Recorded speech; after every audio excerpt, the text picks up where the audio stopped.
à toute la Parfum Family. How are you doing? Nouvelle découverte olfactive du jour. Bonjour. Et aujourd'hui, après tous les messages que j'ai reçus sur Instagram, Sister Parfum, on n'arrête pas d'entendre parler d'un parfum sur TikTok, sur les réseaux sociaux.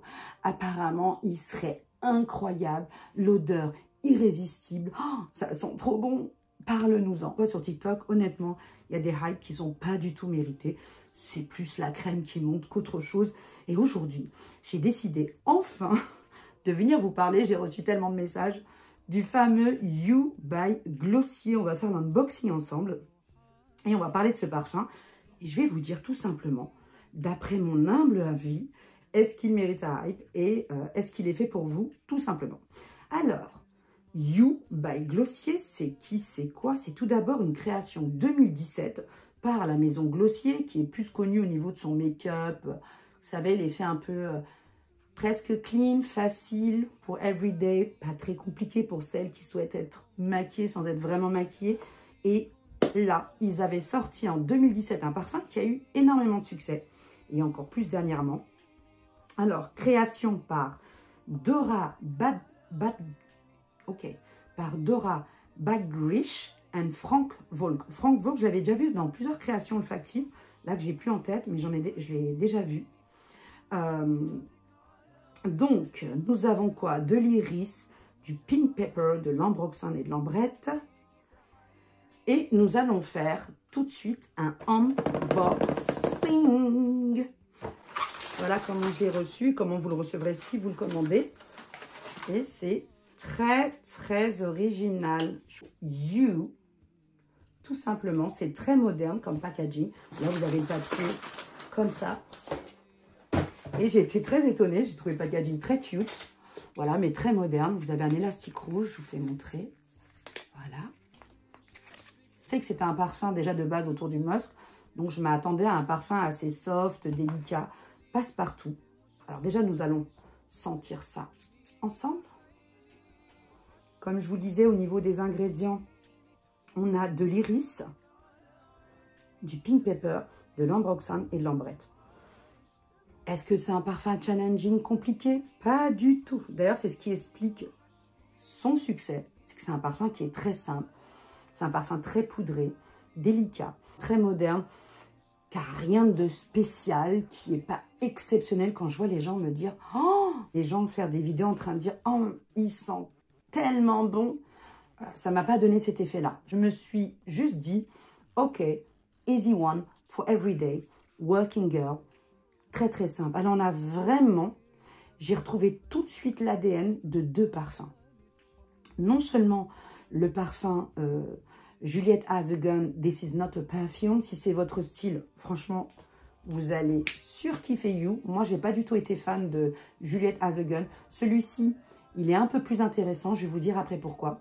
Mais également, énormément, Fleur de Peau by Diptyque, qui est, je vous le rappelle, un de mes parfums préférés de cette année 2023. Mais celui-ci est tellement plus dilué. Alors, il a effectivement un côté peppery, mais qui est très pink peppery. Alors que sur Fleur de Peau, on a un côté réchauffé woody, mais black pepper plutôt.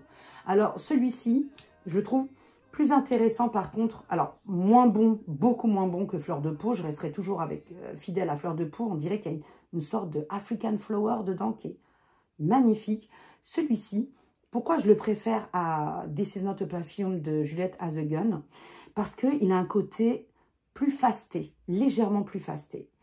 Il a un côté plus floral, plus woody, plus musky, iris. La rencontre des deux, ce côté un petit peu poivré, peau de Fleur de Peau, et le côté moléculaire, synthétique, nuage, ambroxan de This Is Not a Perfume. Ce qu'il sauve You par rapport à This Is Not a Perfume, c'est son côté un petit peu délicat, poudré, presque flower, vous voyez. Il est plus romantique, je trouve, mais sinon, c'est pas un parfum qui, quand tu le sens, tu vas te faire waouh. Non, c'est un parfum qui est très soft, délicat. Mais honnêtement, est-ce que c'est un parfum que tu vas porter très souvent si tu aimes les parfums passe-partout, pas très compliqués? Absolument. Après, si tu recherches The Voyage olfactif, je te conseille vraiment d'aller vers Fleur de Peau by Diptyque, qui lui est vraiment plus intéressant. C'est vraiment une continuité de la peau. Celui-ci, il fait une sorte de continuité de la peau, mais avec un côté, j'allais dire lessive à côté. Vous voyez, ce côté moléculaire, ambroxane chimique, mais qui est pas désagréable, attention. Hein, ça reste un parfum qui est très, très agréable à porter, mais qui a un côté très nuage synthétique, moléculaire. Ça ne va pas être pour tout le monde. Il faut aimer les parfums modernes déjà, premièrement. Il faut aimer aussi les parfums qui ne s'expriment pas trop, qui font seconde peau. Personne, par exemple, qui veut des parfums très simples, pas compliqués, pour everyday, qui ne va pas sentir une odeur précise, mais qui ne va pas non plus rien sentir, juste quelque chose de délicat, passe-partout. C'est le You by Glossier. Donc, est-ce que ça vaut la hype? En soi-même, le parfum en lui-même, non, pas du tout. En revanche, est-ce que ça vaut sa hype parce que c'est un parfum qui est fédérateur et que vous allez porter très souvent? Je crois bien que oui, voilà. Mais si vous êtes une personne qui aimait les parfums vintage, qui aimait voyager olfactivement, qui aimait une certaine densité, une certaine richesse dans le parfum, une certaine expression ou même une originalité olfactive, passez votre chemin, c'est pas pour vous. Voilà. Mais en tout cas, moi, je le garde. Pourquoi? Parce que je vais le garder en first couche. C'est ce premier parfum que j'ai porté, un petit peu comme un Santal 33. Il a une petite facette avec son côté ambrette de Santal 33. Un petit peu, je vais le porter un petit peu comme le Prada, première couche, un petit peu comme le Eau Duel, que je préfère largement à celui-ci, mais après, c'est pas les mêmes prix et c'est pas le même style olfactif. Mais vous voyez, des parfums que je vais porter en première couche qui vont être une sorte d'odeur corporelle.